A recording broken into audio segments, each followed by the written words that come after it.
You ask Tiger to solve. This deals with linear equations with one unknown. The final result is x equals 35. Let's solve it step by step. Group all x terms on the left side of the equation. Subtract x from both sides. Group like terms. Simplify the arithmetic.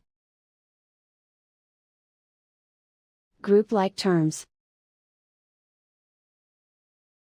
Simplify the arithmetic.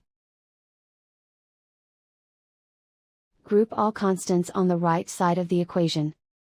Add 208 to both sides.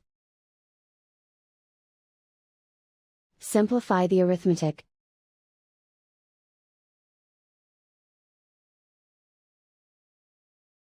Isolate the x. Divide both sides by 8. Simplify the fraction.